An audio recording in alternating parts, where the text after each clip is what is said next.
Yan, update po muna tayo dito sa Plaza Mexico, Intendencia, sa May Esperanza, saka po sa Pasig River Esplanade. So ikot-ikot muna tayo guys ha. Silipin natin kung ano yung latest update dito, lalo na dito sa Plaza Mexico na lagi nating naabangan ha. So ikot-ikot muna tayo guys, samahan nyo po ulit si JR Doria TV para mag-update po ulit dito sa Pasig River Esplanade, Intendencia, Maestranza at saka po sa Plaza Mexico. So tara, let's go na guys, ikot na tayo.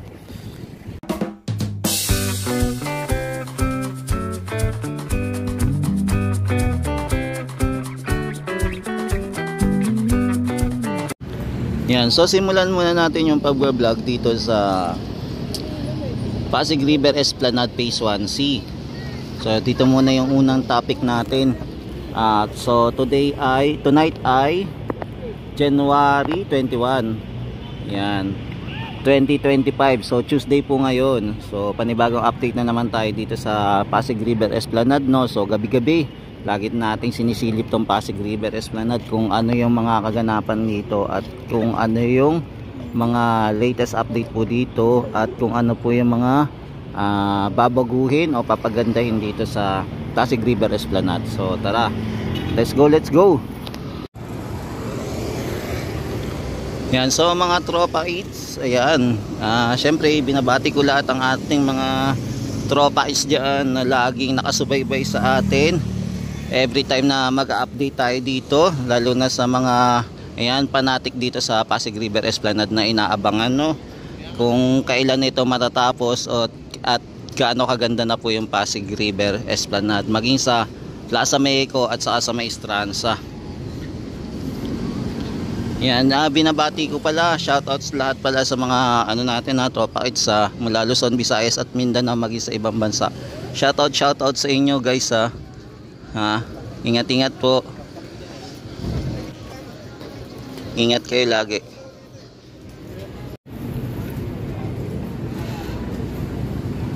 Yan, ikot-ikot muna tayo mga tropa dito. So unahin muna natin yung phase 1C.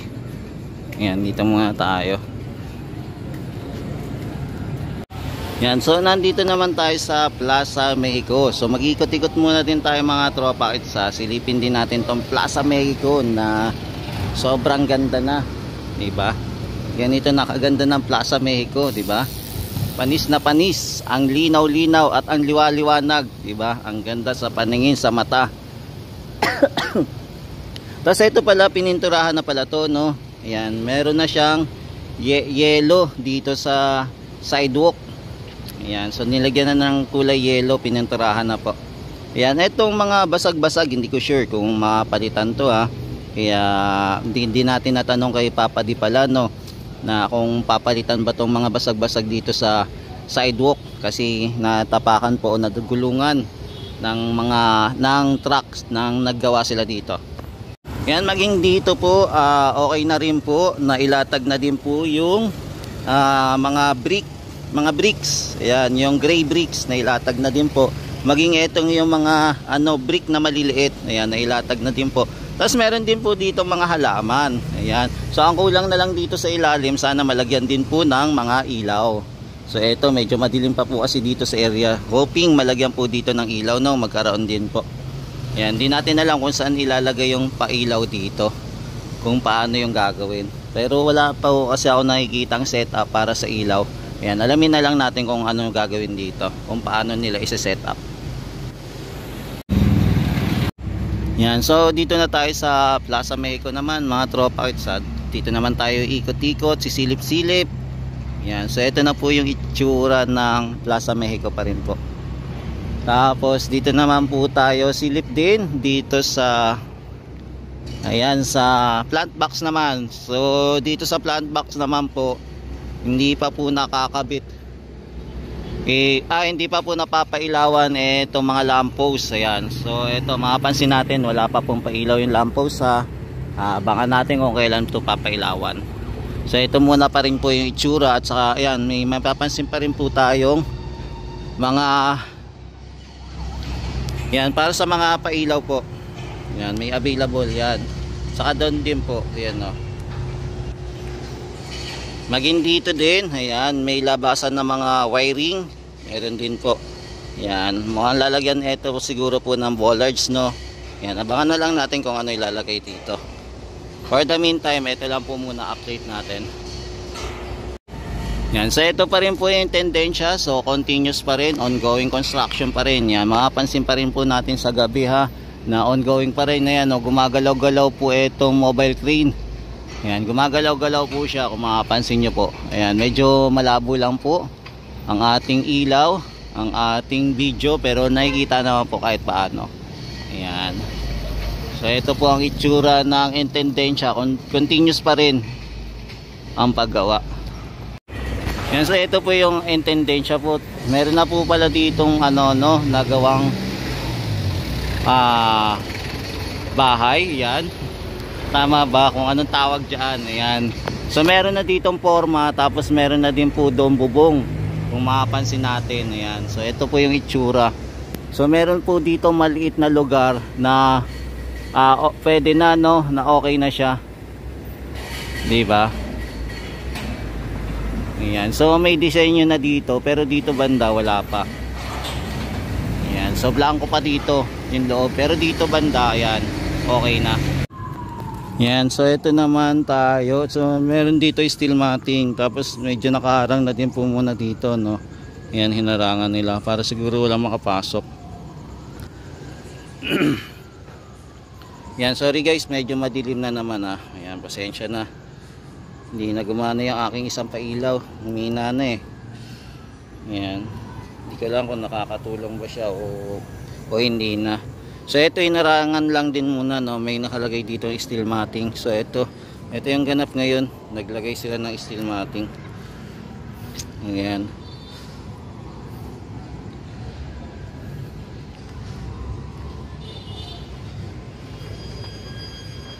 Tapos ito may pailaw pa rin po. Ayan.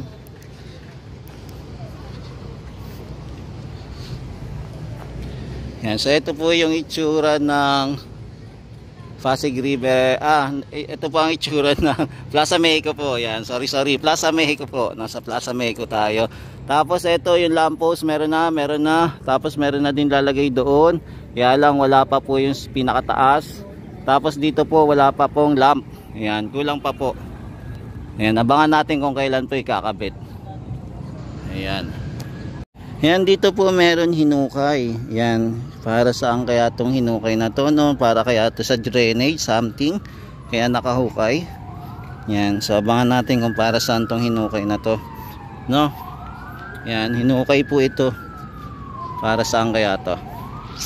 Yan, may idea ba kayo guys kung para saan to? Para ba to sa drainage, something, o para sa separation lang? Yan, medyo mahaba-haba po to. Yan, tas dito naman yung red brick naman po. Ito po yung red brick natin ha. So ayan. Ito po yung red brick. So ito po yung itsura. Ayan, di ba? Ang laki na ng pinagbago po ng red brick. Ayan. Tapos dito po may bakante pa po dito na kailangan pa pong gawin. So abangan natin kung kailan ito matatapos ha, mga guys. Tapos dito yan, may mapapansin pa rin tayong pailaw. So ito po yung pailaw. Ito po yung lugar ng isa pang Plaza Mexico na hindi pa po kompleto. Ayan. Tapos dito naman po sa di kalayuan na yan, yung may istransa naman po. So continuous pa rin po yung paggawa nila ng paglalagay po ng ballaster. So continuous pa rin po, no. At saka po ayan, naglalagay na din po sila ng mga lupa para po itabon, para po magpantay po doon sa boardwalk. Ayan, so ito po yung ganap dito. Ayan, meron po tayo nakikita dito na boat tag. Tapos meron po tayo mapapansin na barge. Tapos meron po dito backhook. Ayan. Ayan, dinadala po nila. So may napansin tayong dumadaan.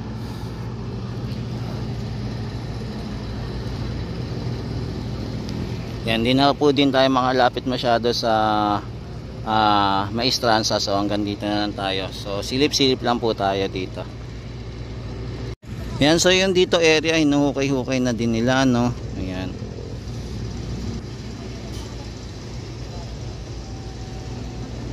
Yan, hinuhukay nila, mukhang magkakaroon na dito ng Bomanite din, no. Mukhang lalagyan na nila ng Bomanite. Maging dito rin po. Ayan.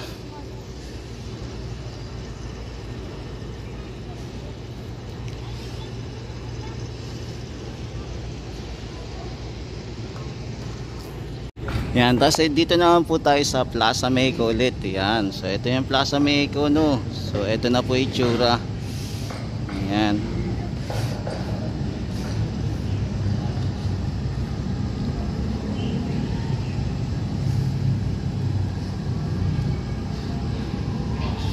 So ito, ganito nakaganda yung Plaza Mexico. Yan, panalong panalo na, di ba? Yan, sa mga guys na pag natapos to, ito na yung pinaka additional na magandang pasyalan dito sa area ng Plaza Mexico, di ba? Ang ganda. Kaya nakaka-excite pagka na-open na to the public. Kaya abangan natin kung kailan ma-open, no. Yan lang dito. Anong nangyari dito?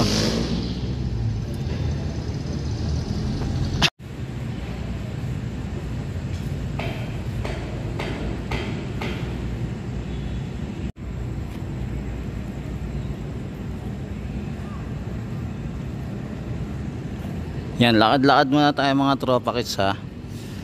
Yan, silip-silip lang po muna tayo. Yan, so ito po yung ganap ngayon sa Plaza Mexico. Yan. Yan, dito din po pinapaganda na po itong hagdanan o magiging daungan. Ayan, pinapakinis po. Yan, sinesementohan na po na maayos. Ayan, tinatapalan. So ito na po yung itsura. Ayan, mukhang hindi na po ito baguhin, no? As is na lang po etong hagdanan dito. So wala na sigurong babaguhin dito.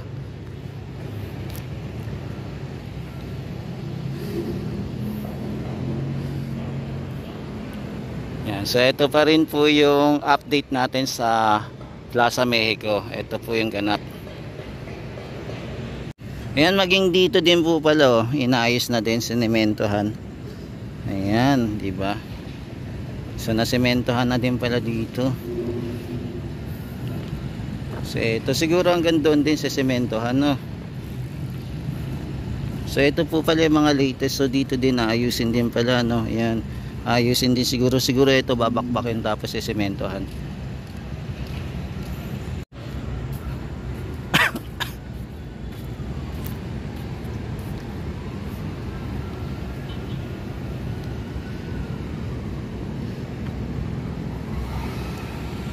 Yan, so yung dito pong ilaw kinakabit pa lang po. Then eto din to, inaayos pa rin po. Ayan. Tapos yan, lakad-lakad naman tayo, Dito meron na din pong spotlight. Yan, meron na pong spotlight dito. Yan, so nalagyan na po yung spotlight. Yan, no. Diba? So meron na spotlight. So eto, abangan na lang natin to kasi kinakabit na rin po, no, yung Manila Acapulco. Ayan na, inurong na nila para bigyan daan po yung sidewalk po. So ito na po yung itsura. Ayan, so ito po yung bagong plate na kinabit dito. Ayan, so ito muna yung natin, latest update dito sa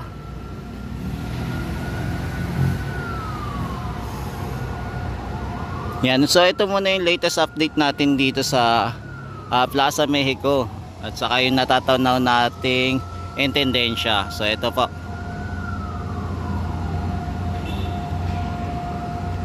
Yan, so punta na po tayo mamaya sa Phase A and B at saka sa Phase 1C naman.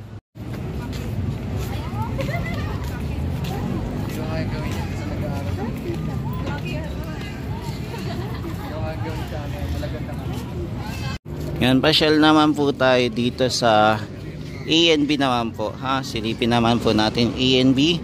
Tapos ito, ongoing pa rin construction dito, no, hindi pa rin po tapos. Yan, so ito pa rin po yung ganap, continuous pa rin yung ginagawa dito para sa, ano ba to? Ayan, sa pumping station po ata to. Ayan, continuous pa rin po. Tapos ito, bakit kaya pinagbabaklas na to, no? Delikado to, pinagtatanggal. Nasaan kaya yung mga ano na ito, pares? Maging ito, tanggal na. Ayan. Ayan, so ito pa rin po yung magandang Jones Bridge. Ayan. So meron po tayo nakapansin na isang lamppost na hindi na po gumagana, no?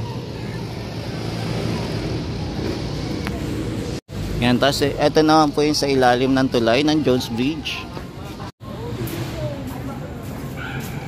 Ayan. So sa mga kababayan natin hindi pa kayo nakakapasyal dito, lalo na po sa ibang bansa, ayan, sana po makabisita din po kayo dito. Ayan, so ito yung A&B. Ayan, dito din po marami din pong namamasyal. Ito hindi na gumagana ilaw, no. Ayan, wala na siyang ilaw, sayang. Display na lang siya. Sana maayos to, no. Ayan, sayang naman, diba? Kulang yung ano, kailangan ng maintenance, no.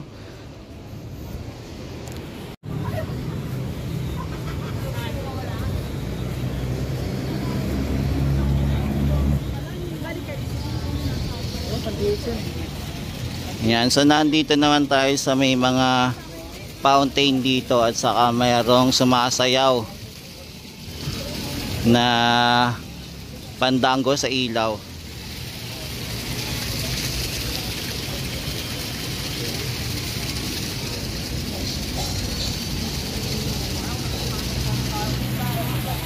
Yan guys, so ito muna yung live update natin dito, no, sa Pasig River Esplanade. Yan, sana mga guys makapasyal din po kayo dito sa Pasig River Esplanade soon. Ayan, ingat-ingat po kayo mga tropa kids. God bless po. Ayan, mula Luzon, Visayas at Mindanao, maging sa ibang bansa, ingat-ingat po lagi. Mahalin po natin ang Pilipinas. Maraming salamat po sa walang sawang pagsuporta kay JR Doria TV. Ayan, hanggang bukas po muli.